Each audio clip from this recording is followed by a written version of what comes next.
स्कर्दू में इस साल सीज़न में पानी का शदीद बहरान पेश आया और पहली दफ़ा स्कर्दू शहर में पानी की राशनिंग करनी पड़ी, लोड शेडिंग करना पड़ी और बहुत सारे एरिया में टैंकर के ज़रिए पानी की सप्लाई करनी पड़ी।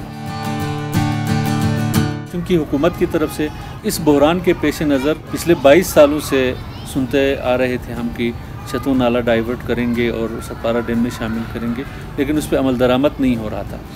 तो हम ख़ुद आवाम की मदद से, अपनी मदद आप दिवसाई से पानी लेके आएंगे सतपारा डैम में।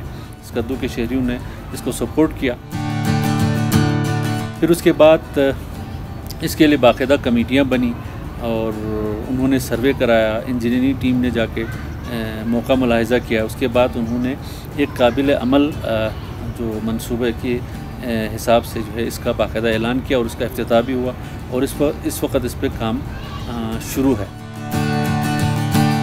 चलो नाला जो है उधर तक पहले रोड तामीर किया जा रहा है, तो उस रोड का काम जो है वो काफ़ी हद तक 45% तक हमें मालूमात है कि काम मुकम्मल हो चुका है। तो उम्मीद यही है कि ये मंसूबा जो है वो कामयाब होगा। तो इस फैलो नाला के डाइवर्जन से जहाँ इरिगेशन के पानी के मसाइल हल होने के इम्कानात हैं, पीने के पानी के मसाइल हल होने के इम्कानात हैं, वहीं बिजली के जो क्राइसिस है उस पर भी काबू पाया जा सकता है।